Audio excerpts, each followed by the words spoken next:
ኣብ ሆስፒታል ከረን ልዕሊ 400 ዜጋታት ዕውት መጥባሕቲ ሓበል ዓይኒ ተኻይዱ ጉጅለ ሓኻይም ዓይኒ ኣልበሰር ምስ ኤርትራውያን ሞያውያን ብምትሕብባር ካብ 20 እስካብ 26 ሓምለ ኣብ ሆስፒታል ከረን ልዕሊ 400 ዜጋታት ዕውት መጥባሕቲ ሓበል ኣካይዱ ኣብ ዝንሶምን ዝቐጸለ ወፍሪ መርመራታት ዓይኒ ካብ ዝተኻየደሎም ኣስታ 3000 ዜጋታት እቶም 406 መጥባሕቲ ከም ተገበረሎም ገለ ድማ መነጸር ዓይኒ ከም ተዓደሎም ኣብ ሚኒስትር ጥዕና ሓላፊ ሃገራዊ መደብ ምክልኻልን ምቁጽጻርን ዑረት ኣቶ ኣለም ዘካርያስ ገሊጹ እቲ ወፍሪ ኣካል ናይቲ ዑረት ንምክልኻል ብደረጃ ሃገር ዝካየድ ጻዕሪ ከም ዝኾነ ብምሕባር እዚ ምስ ጉጅለ ሓኻይም ኣልበሰር ብምትሕብባር ዝግበር ሕክምናዊ መጥባሕቲ ኣካል ናቱ ከም ዝኾነ ሓቢሩ ሕማማት ዓይኒ ብሓፈሻ ሓበላ ትራኮማን ነድሪ ዓይንን ድማ ብፍላይ ብሕክምና በቐሊሉ ክፍወስ ከም ዝኽእል ግቡእ ሕክምና እዋኑ እንተዘይረኺቡ ግና ዑረት ከም ዘስዕብ ብምጥቃስ ንዓይኒ ጸገም ዘለዎ ዜጋ ናብ በዓል ሞያ ቀሪቡ ክምርመር መጥባሕቲ ዝተገበረሉ ድማ ብሓኻይም ንዝተዋህቦ ምኽርን መድሓኒትን ብግቡእ ክጥቀመሉ ተላብዩ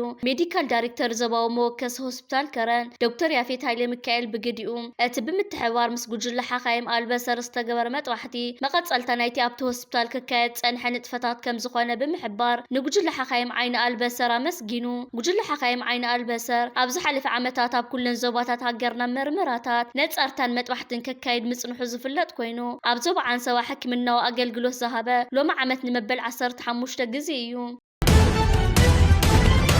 ዩክሬን ኣብ ልዕልቲ ዝዓበየ ትካል ኦንላይን ንግዲ ሩስያ ዋይልድ ቤርስ መጥቃዕቲ ድሮን ፈጺማ ዩክሬን ሎም ንጉሆ ኣብ ልዕልቲ ዝዓበየ ትካል ኦንላይን ንግዲ ሩስያ ዝኾነ ዋይልድ ቤርስ ናይ ድሮን መጥቃዕቲ ከም ዘካየደት ተገሊጹ እዚ መጥቃዕቲ እዚ ኣብ ከተማ ሪያዛን ኣብ ዝርከብ መሳለጥያ እቲ ኩባንያ ከም ዘነበ እዩ ዝሕበር ዘሎ እቲ መጥቃዕቲ ዝተፈጸመሉ ግዙፍ ናይ ሎጂስቲክ ማእከል ኣስታት 173,400 ሜትር ሽፍን ስፍሓት ዘለዎ ዓብዪ ትካል እዩ ዩክሬን ንመሳለጥያታት ዋይልድ ቤርስ ብተደጋጋሚ ዕላማ ክትገብር ጸኒሓ እያ እዚ ድማ መርበብ ሎጂስቲክ እቲ ኩባንያ ንወታደራዊ ምንቅስቓስ ሩስያን ንጻዕሪ ኩናታን ይድግፍ እዩ ብዝብል ምኽንያት ምዃኑ ጸብጻባት የመልክት እዚ ከምዚ ኢሉ እንከሎ ኣብ ልዕሊ ሚኒስተር መስኖን ቆላማ ከባብታትን ኢትዮጵያ ዶክተር አብርሃም በላይ ከቢድ ናይ ብልሽውና ክስ ይቐርብ ኣሎ እቲ ሚኒስተር ሚልዮናት ዶላራት መንግስቲ ብምጥፋእ ኣብ አዲስ አበባን ካልኦት ከባብታትን 24 ኣባይቲ 8 ዘመናዊ መካይንን ከም ዘጥረየ ክፍሊ ኦዲት ፌደራል መንግስቲ ኣቃሊዕ ኣሎ እዚ ኩነታት እዚ መንግስቲ ቀዳማይ ሚኒስተር አብይ አሕመድ ኣብ ከቢድ ዲፕሎማሲያዊ ፖለቲካውን ቁጠባውን ቅልውላው ወዲቑ ከም ዘሎ ዘመልክት እዩ ተባሂሉ ኣሎ እዚ ከምዚ ኢሉ እንከሎ ኣብ ርክብ ኢትዮጵያን ሱዳንን ዘሎ ምስሓብ እናገደደ ኣብ ዝኸደሉ ዘሎ እዋን ሓይልታት RSF ካብ ኒያላ ተበጊሶም ብኢትዮጵያ ቢሎም ምንቅስቓስ ከም ዝገበሩ ተሓቢሩ እዚ ምንቅስቓስ እዚ ኣብቲ ዞባ ዘሎ ዘይምርግጋእ ዘጋድድ ምዃኑ ተንተንቲ ይገልጹ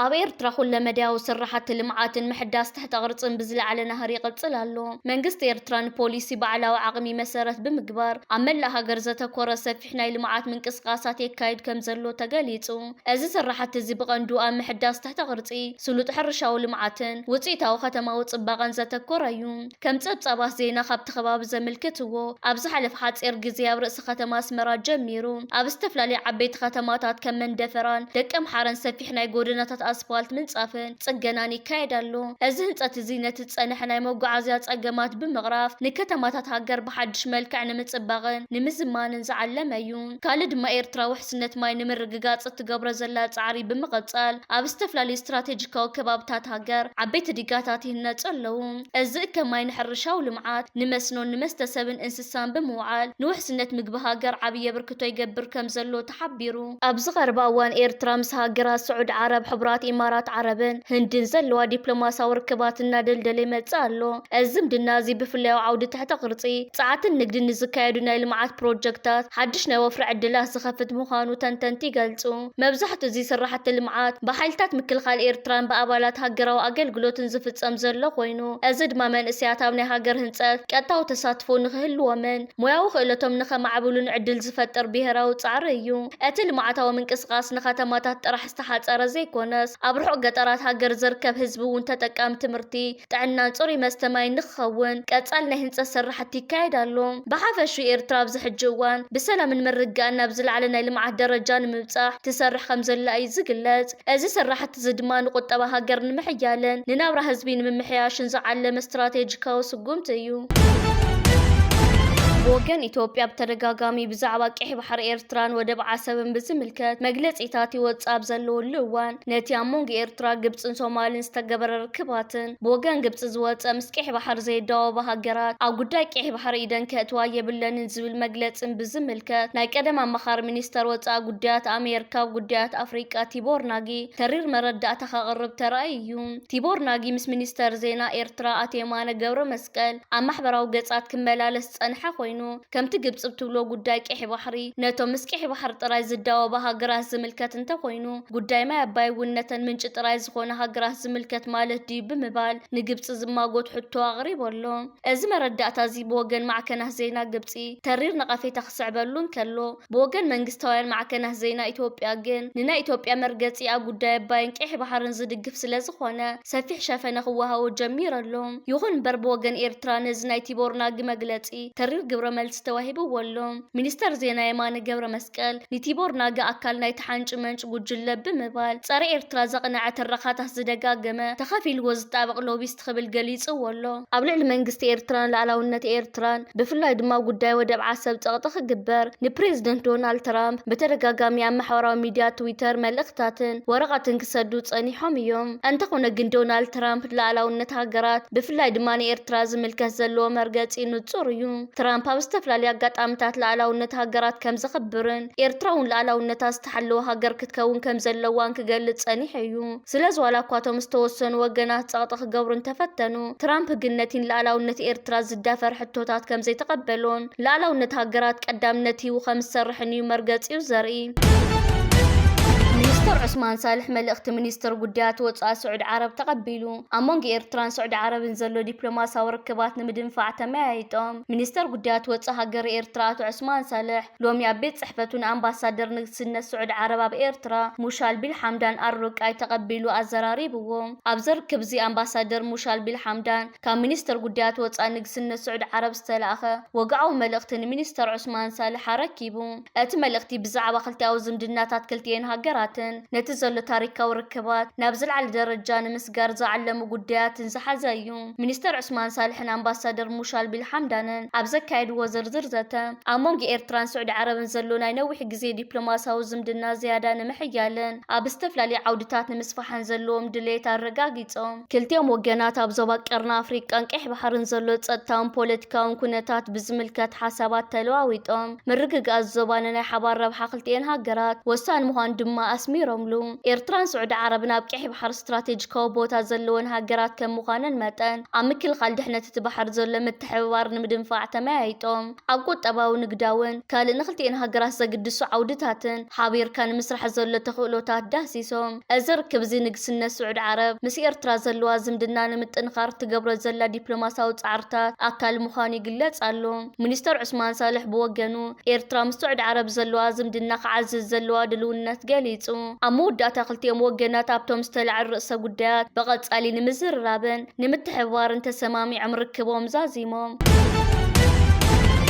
እዚ ከምዚ ኢሉ እንከሎ ኣብ ክልል ዓፋር ዝርከብ መገዲ ኢትዮ ጅቡቲ ሙሉ ብሙሉ ተዓፅዩ ኣብ ኢትዮጵያ ክልል ዓፋርን ኢትዮጵያን ጅቡትን ዘራኽብ ኣዝዩ ኣገዳሲ ስትራቴጂካዊ መስመር መገዲ ሎሙን ሙሉ ብሙሉ ተዓፅዩ ከም ዝወዓለ ተሓቢሩ እዚ ንግዳውን ዲፕሎማስያውን ምንቅስቃስ ክልቲአን ሃገራት ዓብይ ጽልዋ ዘለዎ ዕፅዋ መገዲ ዝተኸሰተሉ ዋና ምክንያት ኣብቲ ከባቢ ዝርከቡ ሰራሕተኛታት መንግስቲ ልዕሊ 7 ዋርሕ ደሞዝ ስለ ዘይተኸፈሎም መሰሎም ንክሕልወሎም ብምሕታቶም ምዃኑ ተፈሊጠሎም ብተወሳኺ ድማ ነበርቲ እቲ ከባቢ ንነዊሕ ዓመታት መፍትሕን ዘይተገብረሉ ከቢድ ሕፅረት ጽሩይ ስተ ማይን ካልኦት ፀገማት መሰረተ ልምዓትን ዘለዎም ናይ ነዊሕ ግዜ ቅሬታ ንምግላጽ ነቲ መገዲ ከም ዝዓፀውዎ ተገሊጹ ተቃወምቲ ፍትሒ ንህዝቢ ዓፋር ዝብሉ ጭርሖታት ብምስማዕ መንግስቲ ነዞም ዝተጠቐሱ ናይ ህዝቢ ሕቶታትን ፀገማትን ብህፁፅ መፍትሒ ክህበሎም ይጽውዑ ኣለዉ እዚ ዕፅዋ መገዲ ኣብ ኣገልግሎት መጓዓዝያን ንግድን ከቢድ ፀገም እናሕደረ ምዃኑ ፀብጻባት የመልክቱ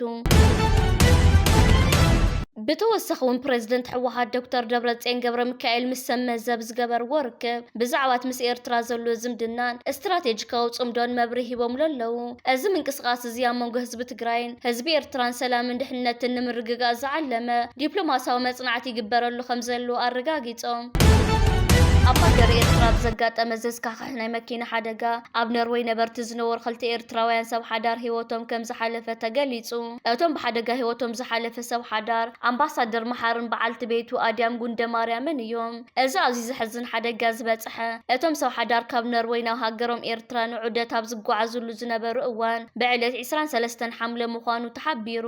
እቶም ሰብ ሓዳር ኣብ ኖርዌይ ክልተ ዓበይቲ ደቆም ዝገደፉ ክኾኑ ከለዉ እቲ ምሶም ኣብ ኤርትራ ዝነበረ ሓደ ውሉዶም ድማ ኣብዚ እዋን እዚ ኣብ ኣስመራ ሆስፒታል ብሕክምናዊ ክንክን ተዓቂቡ ይርከብ። እዚ ዝሕዝን ሓበሬታ እዚ ምስ ተሰምዐ ኣብ ኖርዌይ ናብ ዝተፈላለዩ ኩርናዓት ዓለም ዝርከቡ ኤርትራውያን ብሞት እዞም ሰብ ሓዳር ዝተሰምዖም ከቢድ ሓዘን ይገልጹ ኣለዉ። ብፍላይ ድማ ነቶም ብዘይ ወለዲ ተሪፎም ዘለዉ ደቆም ንምሕጋዝን ንስድራ ቤቶም ንምጽንዕናዕን ዝተፈላለዩ ናይ ሓገዝ ወፈያታትን ምንቅስቃሳትን ይግበር ምህላው ተፈሊጡ ኣሎ። መንግስት ኮሎምቢያ በአዲስ አበባ ዘርከብ ኤምባሲኡ ንኽዓጽ ወሲኑ ካልኦት ሃገራት እውን ተመሳሳሊ ስጉምቲ ንምውሳድ ይዳለዋ ኣለዋ። መንግስት ኮሎምቢያ ኢትዮጵያ አዲስ አበባ ዘርከብ ኤምባሲኡ ንኽዓጽ ወግዓዊ ውሳነ ከም ዘሕለፈ ተገሊጹ። እዚ ውሳነ እዚ ምስ ሓድሽ ፕሬዝደንት እቲ ሃገር ጉስታቮ ፔትሮ ዘተኣታተወ ፖሊሲ ገምጋም ወጻኢ ርክባትን ቁጠባዊ ረብሓን ዝተተሓዘ ምዃኑ ተሓቢሩ። እቲ ካብ 2013 ጀሚሩ ክሰርሕ ዝጸንሐ ኤምባሲ ኮሎምቢያ ምስቲ ዘውፅኦ ዘሎ ዓብዪ ናይ ባጀት ወጻኢ ተነጻጻሪ ዝኾነ ዲፕሎማሲያዊ ረብሓ የምጽን ብዝብል ክዕጾ ተወሲኑ ዘሎ። ብተወሳኺ ሃገራት ሱዳን፣ ቀጣርን ስዑድ ዓረብን እውን ኣብ አዲስ ኣበባ ዘለዎም ዲፕሎማሲያዊ ምንቅስቃሳት ንምቕናስ ወይ ኤምባሲታትን ንምዕጻው ሓስባ ከም ዘለዋ እቲ ዜና የመልክት። እዚ ዲፕሎማሲያዊ ምስሓብ ዝመጽእ ዘሎ ኢትዮጵያ ኣብ ቀዳማይ መንፈቅ ዓመት 2026 ኣብ መላእ ኣፍሪቃ ብዝለዓለ ናህሪ ዝቕባበ ዝተመዝገበት ሃገር ኣብ ዝኾነትሉ እዋን እዩ። እዚ ተሪኦ እዚ ኣብቲ ሃገር ዝርከቡ ዲፕሎማሰኛታትን ናይ ወጻኢ ትካላትን ከቢድ ስግኣት ፈጢሩሎም ይርከብ። ሓደገኛ ናይ ወጥሪ ቦታ ተባሂሉ ይግለጽ ኣሎ። እዚ ኣብ ሚድያታት እውን ብዝርዝር ዘይተመልከትናዮ ናትና ፎረም ኣብ ዓለም ለኸ ማዕከን ዜናታት እውን ሕዚ ዝተመልከተቱ ዜና ኢና ንዛረብ ዘለና። ሎሚን ቅድሚ ትማልን ግን ብዝሓለፉ መዓልትታት ኣብ ሰማይ ትግራይን ከባቢ ዶባትን ዝግበር ዘሎ ናይ ኤሌክትሮኒክስ ምድንጋር ጃሚንግስ ነገር ይርአ ኣሎ። ማለት ዘነፈርቲ ብኡ ክሓልፋ ከለዋ ናይ ጠለፋ ዓይነት ምልክት ኣብዘን በረራታት እዚአን ቱይ ምልስ ዝብል ናይ ጠለፋ ምልክት ይርአ ኣሎ።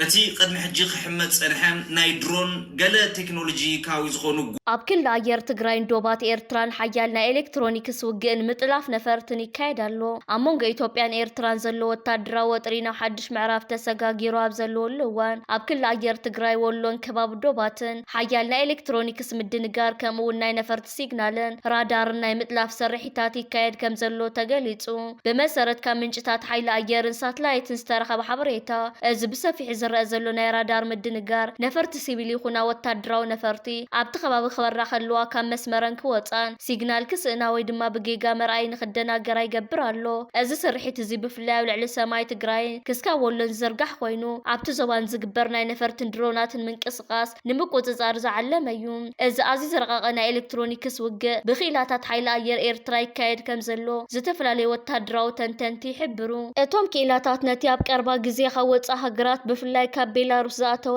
ዘመናዊ ናይ ራዳርን ጸረ ድሮንን ቴክኖሎጂ ብምጥቃም ንዝኾነ ኣብቲ ክልል ኣየር ዝረአ ምንቅስቃስ ንምክትታልን ንምድንጋርን ልዑል ሞያዊ ብቕዓት የርእዩ ከም ዘለዉ ተገሊጹ። እዚ ብኽኢላታት ኤርትራ ዝካየድ ዘሎ ናይ ምጥላፍን ምድንጋርን ስርሒት ዝኾነ ካብ ወገን ኢትዮጵያ ዝመጽእ ናይ ራድዮ ወይ ናይ ራዳር ምልክት ንኸይሰርሕ ምዕጋት ነፈርቲ ብናይ ሓሶት ጂፒኤስ ሲግናል ብምጥላፍ ካብቲ ዝነበረው ኣንፈት ንኽወጻእ ምግባር ናይቶም ኣብ ከባቢ ወሎን ትግራይን ዝንቀሳቐሱ ድሮናት ርክብ ብምብታኽ ንዕላማኦም ከም ዘየሃርሙ ምግባር ወታደራዊ ድልውነትን ጽዕነት ኣጽዋርን ምስ ብቴክኖሎጂ ዝተደገፈ ናይ ኤሌክትሮኒክስ ውግእ ብምትእስሳር ዓውደ ውግእ ደቡብ ትግራይ ወሎን ዓፋርን ሰራዊት ኢትዮጵያ ብሰፊሕ ይንቀሳቐስ ከም ዘሎ ይፍለጥ። ብኣንጻሩ ድማ ናብ ኤርትራ ዝኣትዋ ዘለዋ ናይ ጽዕነት ነፈርቲ ቤላሩስ ዘመናዊ ናይ መከላኸሊ ኣጽዋርን ቴክኖሎጂን ይርክባ ከም ዘለዋ ተሓቢሩ። እዚ ምንቅስቃስ እዚ ኤርትራን ላዕላውነት ክልል ኣየራን ንምክልኻል ጥራሕ ዘይኮነስ ኣብቲ ዞባን ዝግበር ዝኾነ ይኹን ወታደራዊ ምንቅስቃስ ብላዕለዋይነት ክትቆጻጸሮ ከም ትኽእል ዘርኢ ታሪካዊ ስራሕ ምዃኑ ክኢላታት ይገልጹ።